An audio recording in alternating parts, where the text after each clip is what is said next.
Hi, this is Brad Seacott with Terracom, and in this video, I'm going to do a little quick introduction on the different ways that you can program the Yokogawa aq6370d. Okay, so the best way to get to the information that we're going to talk about today is to go to our webpage at terracom.com. All right, and go to About and under Partners. Okay, and that's going to bring up this page. If you want to reach any of us at any time, you can request a quote from this page, but you can also reach us directly. Just go to the regional line cards, choose your region, and it will bring up the appropriate person. So if you go to the central U.S., it'll bring up Greg's or Cody Sear and all of his information. Okay, so let's go ahead and get started. Let's go to Partners and Yokogawa.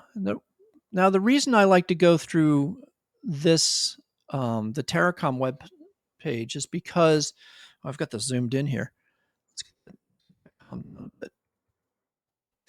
Is because it dropped you directly into the optical section of the Yokogawa web page. So you don't have to go through all the other power oscilloscopes and various other things. Okay. So let's go to optical spectrum analyzers.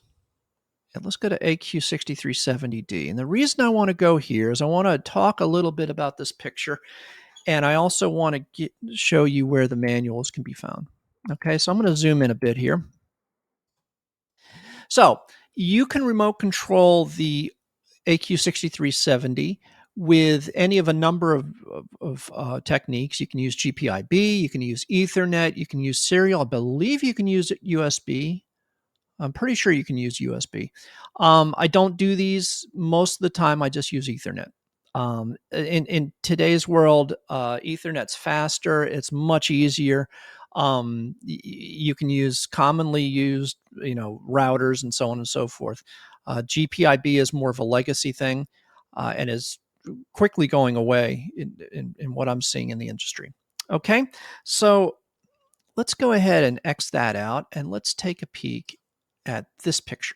Okay, so you can use any programming language you want. We in the manual we have Skippy commands, and so you can use Python, Tickle. Um, I've got customers using Visual Basic. I've got customers using C. I have customers using MATLAB. So any of those programming languages you can use to connect to the Yokogawa OSA. But there's another language that you can use, and that's more of a scripting language that's built into the instrument itself. And you can find access to writing those programs and executing those programs under this program button. Okay. Now, let's go ahead and pop up a manual. So we're in the aq6370 landing page here. And let's click on instruction manuals. You'll see there's a few manuals here: user manual, limited user manual, getting started. The one we want to look at is the remote control user manual. And although it says remote control, the information for using this macro programming language is found in this manual. Okay, so I'm just going to zoom down, and it's under chapter 8. It's called program function. Okay, and you'll see it's a very simple scripting language. Okay, just line by line. And basically what you do is when you go to edit a line, you actually go through the front panel of the OSA, and you punch the button and the parameter and the value that you want to put in for that line. So for example, if we wanted to do line 1 here, say we wanted to set the span to 10 nanometers, or what we would do is we go in here and edit this on line 1.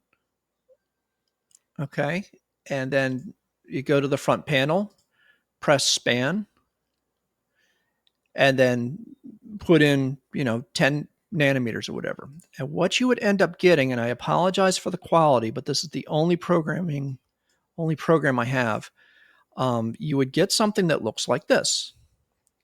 Okay, so this is what happens. So the person that did this program hit the span button, and he set the span wavelength to 30 nanometers. And that's it.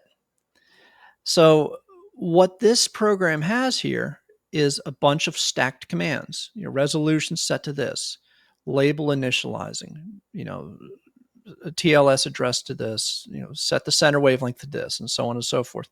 And as soon as you're ready, activate the trace and go ahead. Now, actually, this program was written many years ago to command a TLS at a trade show, and I literally just took a picture of a printout.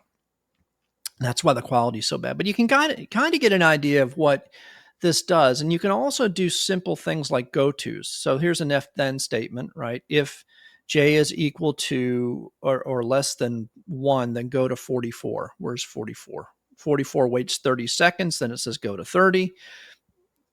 Okay, so there is some logic in here, but by and large, this and this one's doing something even more interesting. It's using the GPIB port to control an external instrument.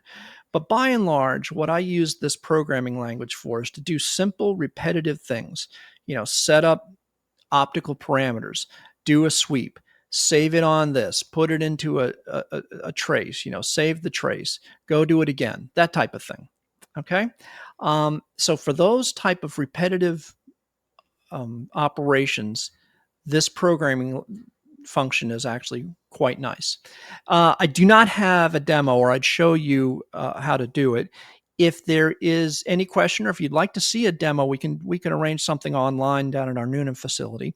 Just give me a call or send me an email, and we can go ahead and set that up. Okay, I hope that was helpful. I know it was quick, but just to kind of give you an idea of what you can do with this programming capability on the OSA.